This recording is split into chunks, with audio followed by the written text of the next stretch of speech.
రాష్ట్రం ఉమ్మడిగా ఉన్నప్పుడు 23 జిల్లాలు. అందులో 13 ఆంధ్ర ప్రాంతంలో, 10 తెలంగాణ ప్రాంతంలో ఉండేది. కేసీఆర్ ఆ తర్వాత అక్కడ అధికారంలోకొచ్చి, ఇక్కడ చంద్రబాబు అధికారంలోకొచ్చాక కేసీఆర్ మాత్రం అక్కడ జిల్లాల్ని ఎక్స్‌పాండ్ చేసుకెళ్ళిపోయారు. దాదాపుగా 30 దాటించేసినటువంటి పరిస్థితి ఉంది 10ని కాస్త.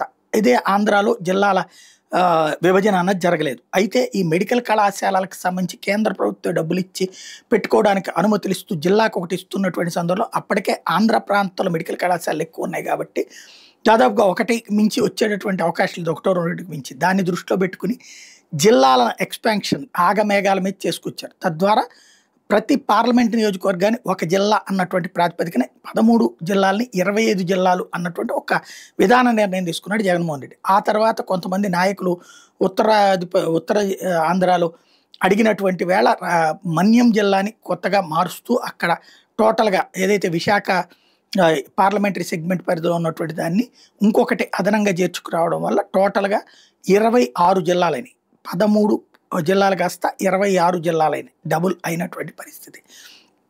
అదే సందర్భంలో 25 పార్లమెంట్ స్థానాలంటే ఒకటి ఎక్కువైనటువంటి సిచ్యుయేషన్. అయితే అప్పట్లో కొన్ని చోట్లన ఆర్‌డీఓ ప్రాంతాలు కావచ్చు, కొన్ని చోట్లన హెడ్ క్వార్టర్ ఎక్కడ ఉండాలి, ఇట్లాంటి వాటి మీద కొన్ని అభిప్రాయ భేదాలు వచ్చినాయి. ఈవెన్ వైఎస్ఆర్ కాంగ్రెస్ పార్టీ వాళ్ళు కూడా జగన్ మీద, వైసీపీ నాయకుల మీద తిట్టిపోసినటువంటిది, మందలించినటువంటిది, గొడవలు పడ్డటువంటివి ఉన్నాయి. కానీ జగన్ ఎంతవరకు చేయాలో అంతవరకు చేసేసాడు, వదిలేశాడు.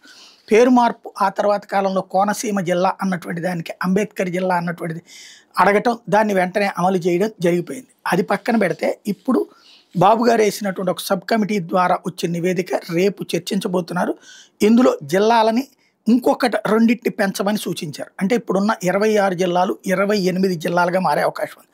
అలాగే ఆర్‌డీఓల పరిధి 10 కొత్త రెవెన్యూ డివిజన్లు, కొన్ని కొత్త మండలాలను కూడా ప్రతిపాదించారు. ఈ మంత్రివర్గ ఉపసంఘం చంద్రబాబు గారితో రేపు సమావేశం అయ్యాక రానున్న 2-3 నెలల్లో నిర్ణయం తీసుకునే అవకాశం ఉంది.